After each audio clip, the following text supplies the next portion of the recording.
I'm Caleb from Lunar, and today we're going to talk about security camera placement, but looking directly at your house and not outside your house. So, some key things that we're going to take away from previous videos is your field of view. Right now we're going to use a fixed camera, not a PTZ camera, dome camera, or bullet camera. So we're going to use a fixed 60-degree field of view camera. And, excuse me, and from there, we're going to think about camera placement. Easiest thing that comes to mind. Let's actually go over terrain. So, we have a road, we have our sidewalk, we have our driveway. So we'll just get rid of that line so it makes it a little bit easier. We have our driveway, we have the pathway up to our home, then we have our lawn, and then we have the fence line here in blue, and then on the outside perimeter it's black as well, but here's a fence line as well. And so what we can take into consideration is how are we going to place these cameras? Well, if we have concrete here, then that means we're going to have to dig up some concrete to lay some internal line, because I'm all about the analog cameras where you can't have a external attack happen in the cybersecurity realm, because we know that Microsoft and CrowdStrike both had cyber attacks happen on them, presumably, right?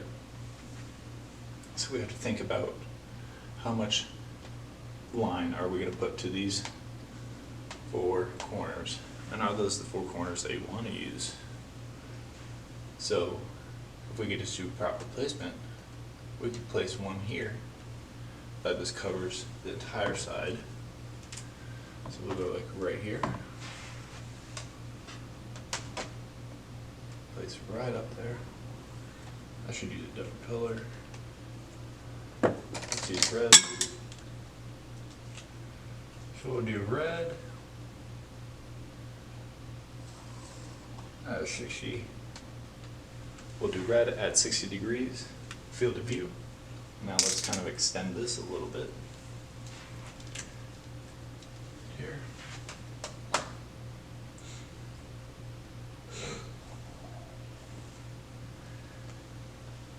And how high are we going to place these cameras? Are we going to place it chest high so that it doesn't see what's coming over the fence? Or are we going to place it just right above the fence line so you can see their face as they come across the fence line? So that's one consideration we'd have. And then we can also kind of like stage it a little bit. Let's say if you have a shed over here, you can kind of place it within inside of your shed, and if you have like a nice little cutout in your shed without making it look too crazy obvious, you can place it in there, or you can place it at the top of your shed inside, more hidden, so you're able to see it, but that would kind of get rid of the deterrent aspect of it. So these are things that we can think about. So let's finish this up a little bit. So then we have over here another camera. We'll just place that over there. Field of view, 60 still. Placing it. Now let's extend.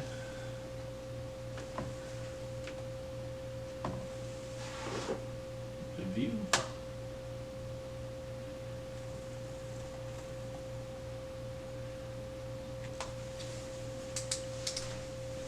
And so there we can see we have two different cameras here that cover the majority of your house. And if you want to get a little extra froggy, let's say you have like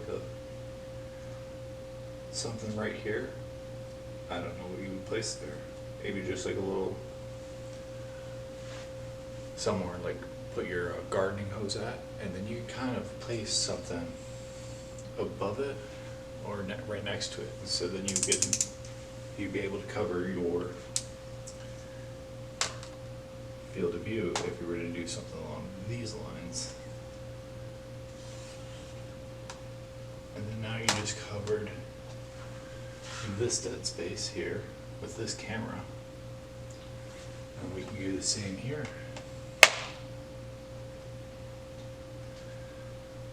So we place it up, go all the way up, go all the way across. And now we feel we have this dead space. So now the only dead space that we really have remaining is here. We'll annotate that in purple.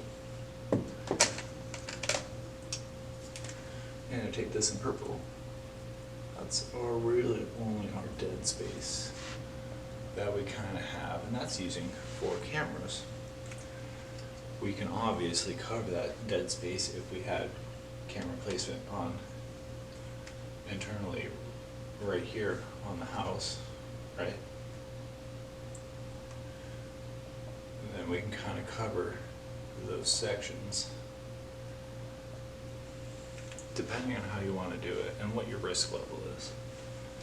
So that's essentially how we can cover the cameras. So we have overlapping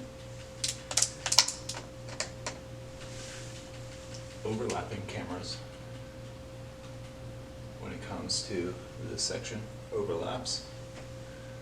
We'll finish that out to go over here. Overlapping. And so brings a little bit of, and then correction. This is overlapping too.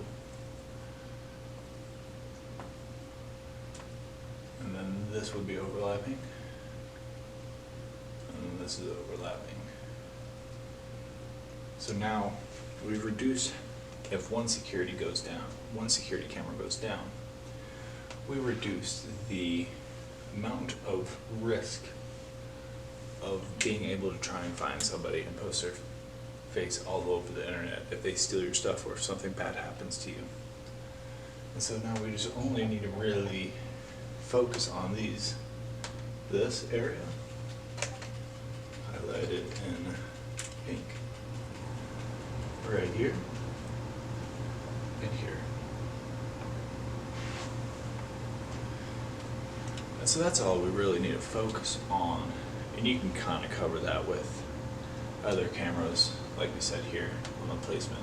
So other than that, it's very simple, very effective, and if you find the right cameras, I would look at Costco, fairly cheap. The only things you have to consider is how to place your camera's connection system, the line, where you place it in the line so it's not a trip hazard to your family members. Other than that, take care, have a good one.